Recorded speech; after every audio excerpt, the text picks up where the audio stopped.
have you ever stopped to reflect on who the I is that thinks your own thoughts? Or where that inner voice comes from that narrates every step you take? Yes, I know.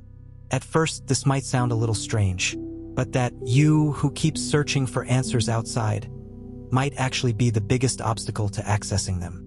Krishnamurti once said, "When the observer realizes that he is the observed, true understanding is born."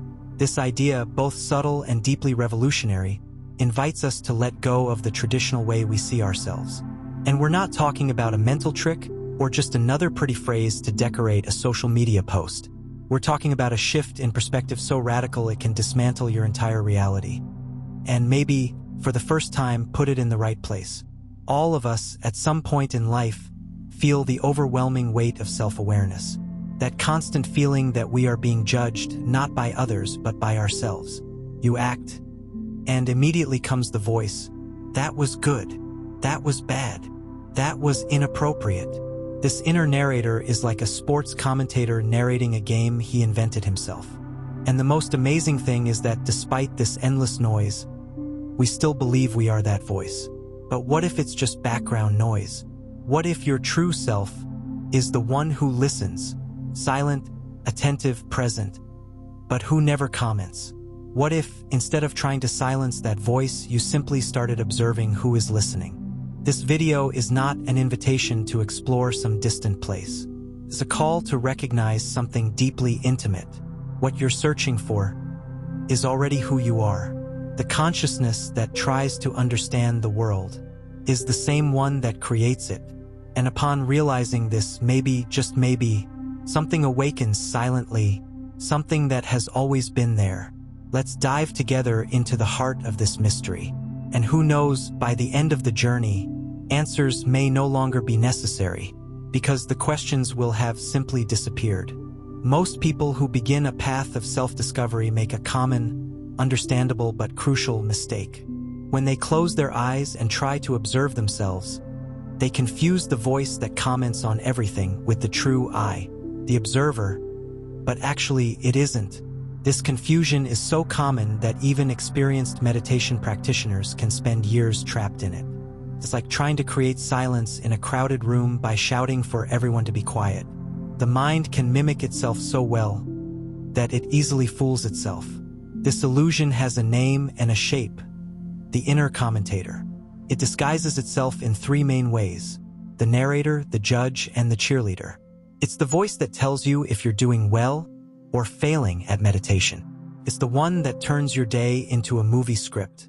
It's the one that punishes you when something goes wrong and applauds you when everything goes right. But above all, it's the voice that's constantly trying to define you. The curious thing is it seems to be above your daily routine, like a calm entity watching from the outside. But that's just an act two. It's the ego wearing a mask of wisdom. Imagine for a moment that you're in a coffee shop, conversations buzzing in the background, the clinking of cups, laughter echoing from a distant table. Now imagine that instead of enjoying your own coffee, you focus only on the voices around you. That's the inner commentator, background noise you've mistaken for who you really are. It looks like an observer, but it's just a reflection. It doesn't see, it only reacts. The true observer, on the other hand, is silent. It doesn't think, judge, or label. Simply is. Notice its comings and goings. But don't interfere, not out of indifference, but because you've already understood that none of those voices are you. As Krishnamurti once wrote, the observer is the observed, and when that insight arises, separation dissolves. The commentator is a product of the mind, a construct of your personal story. It feeds on your insecurities, desires, traumas, and memories. It is conditioned, forged in childhood, shaped by culture, by fears, by dreams whose roots you barely remember. And because of that, it's unstable. One day it calls you a failure, the next a genius, always swinging, always shifting.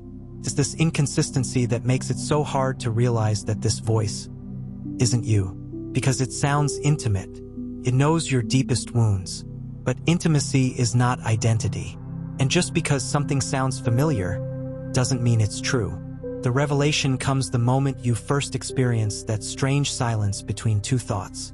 When, in the middle of a breath, everything goes quiet for just a second. In that moment, maybe almost invisible, you're not thinking, but you're fully aware. You're not commenting, you're simply being present. That is the observer, the one who witnesses the inner storm without getting wet, who sees fear without running, who sees love without clinging, who sees sadness without trying to push it away. It's in that space where real transformation happens.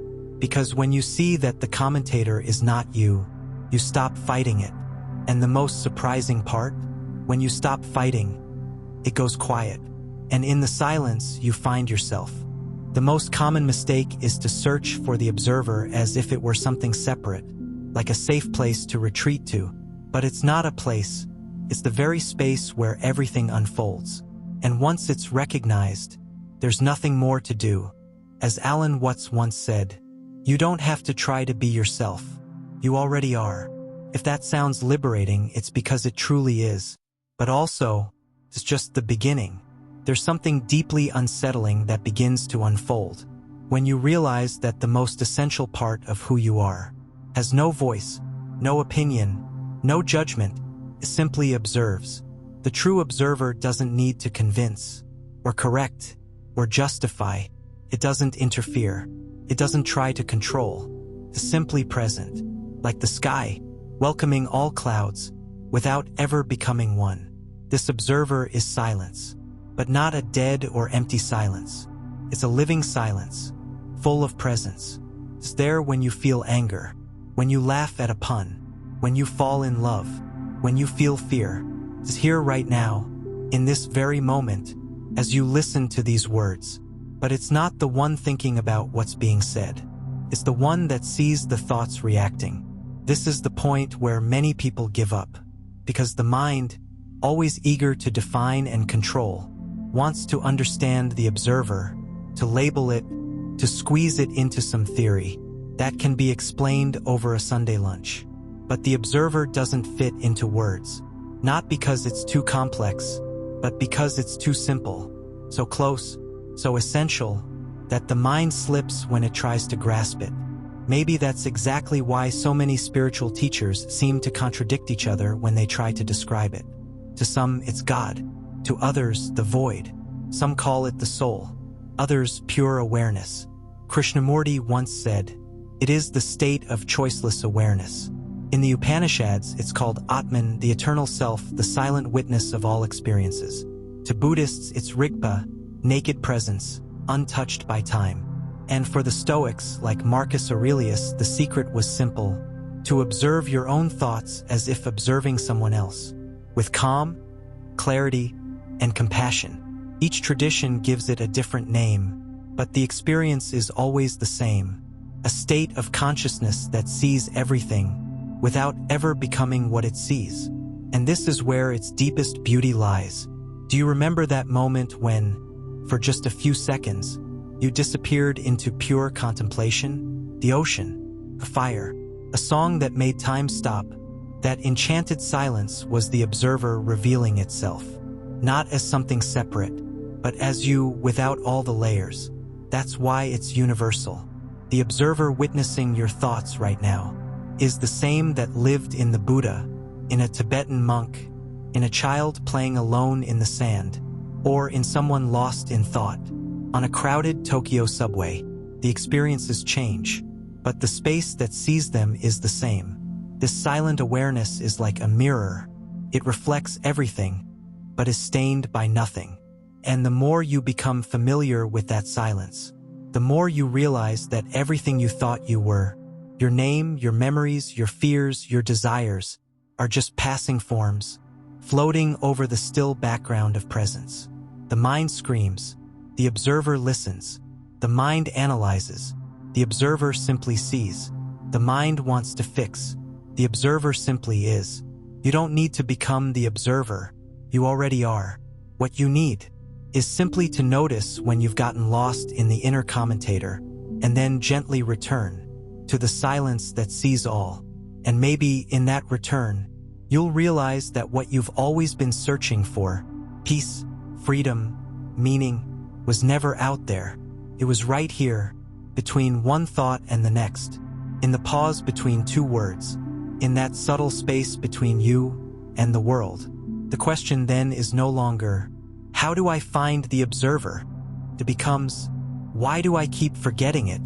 There's a strange experience, almost impossible to name, that we've all had, but rarely acknowledge.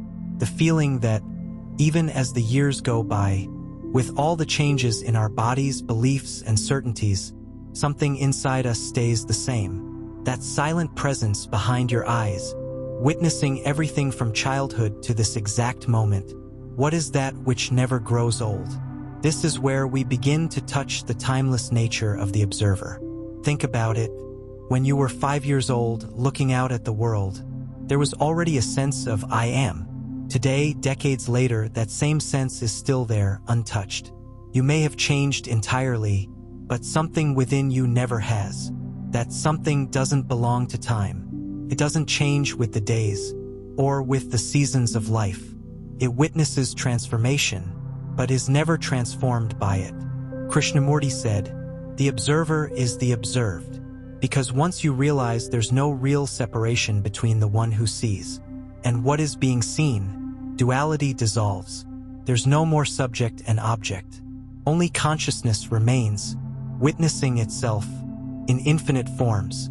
And then, everything you believed yourself to be begins to fall away. This awareness has no label. It doesn't age.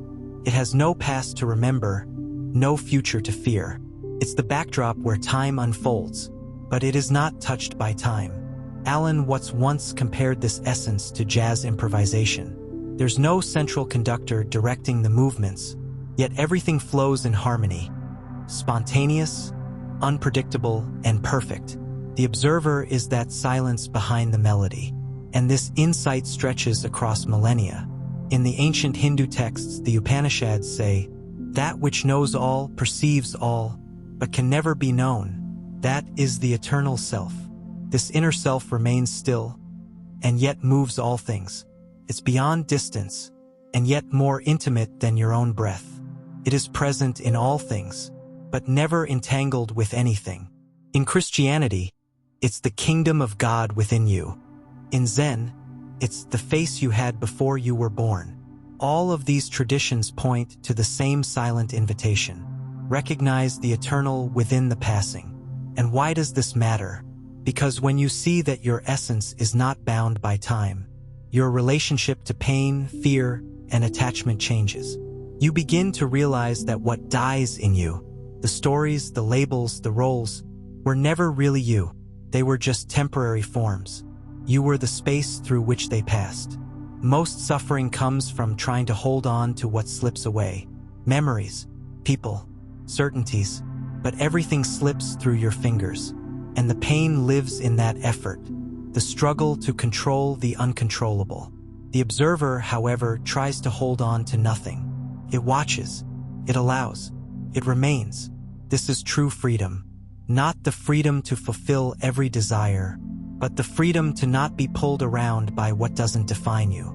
Eckhart Tolle put it beautifully, "You are not the voice in your head. You are the one who hears it." And there's something even deeper. This observer isn't yours. It's not a personal achievement or a spiritual status. It's the same in everyone. What changes is the scenery, thoughts, emotions, memories, but the space that witnesses them is one. And when you see this, something inside you softens. The wall between you and others begins to crumble. The same silence that watches in you watches in them. The same emptiness behind your eyes also lives behind the eyes of every living being. This is what the sages called universal consciousness. And the beauty is, it's not about belief. It's not a matter of faith. It's a matter of seeing. All it takes is sitting in silence and watching until the boundaries disappear, until time loses its importance, until all that remains is presence. As a Zen master once said, "Before enlightenment, mountains are mountains and rivers are rivers. During enlightenment, Mountains are no longer mountains and rivers are no longer rivers. After enlightenment, mountains are once again mountains and rivers are once again rivers. When you begin to see through the eyes of the observer, everything looks the same, but nothing feels the same. You arrive at a place where everything meets. What would it be like to live from that quiet place? Not as some distant spiritual idea, not as a comforting concept in hard times, but as a living, everyday practice? What if, instead of trying to change what's happening in your mind, you simply recognized the space that allows it all to happen?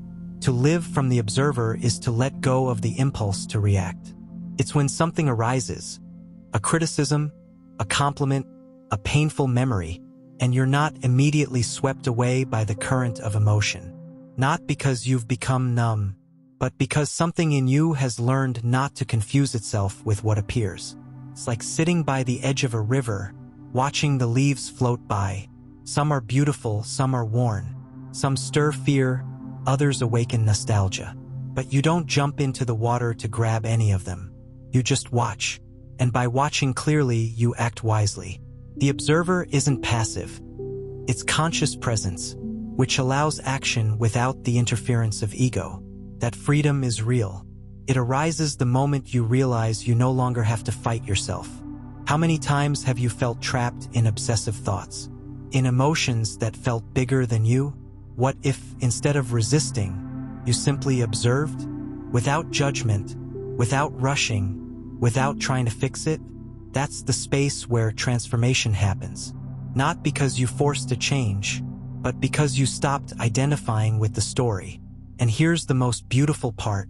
The more you live from the observer, the more compassionate you become. Because you start to understand that others are also caught in their inner dialogues, reacting to old stories, trying to protect fragile identities.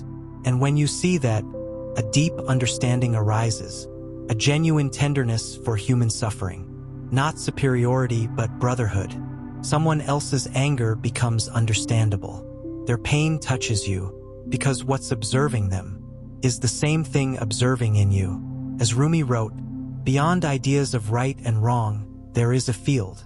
I'll meet you there. That presence begins to change everything. You really start to listen. You begin to respond instead of react. You feel life more clearly, the light pouring through the window, the smell of coffee, the sound of unexpected laughter. Living from the observer is rediscovering simplicity. It's finding peace without needing to escape.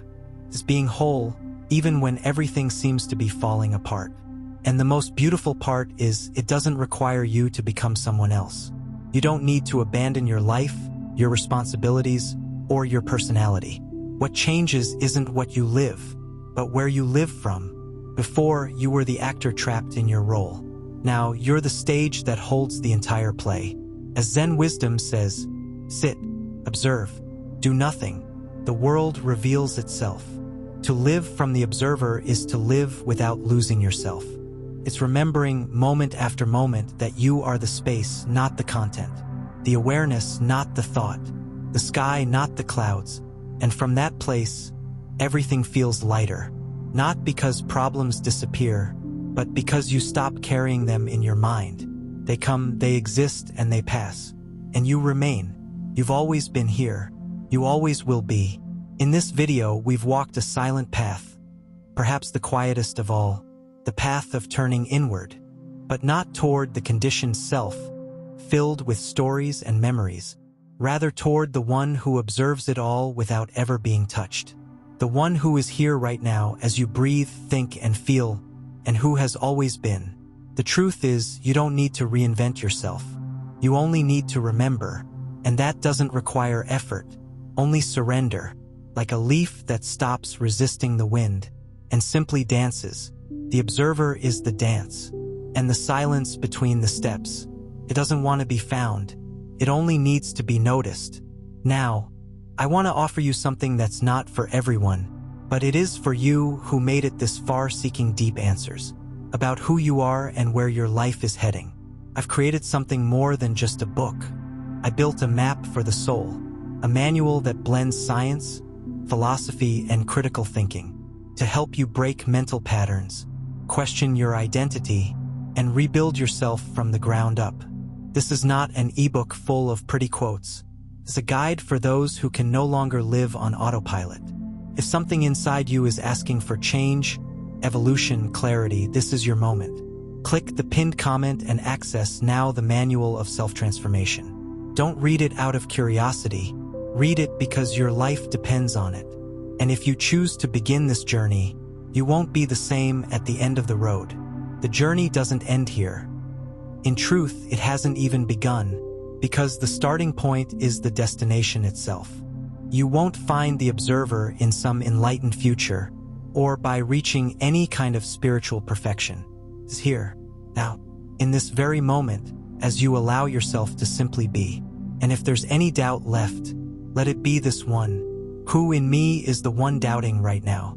Before we end, I want to open my heart.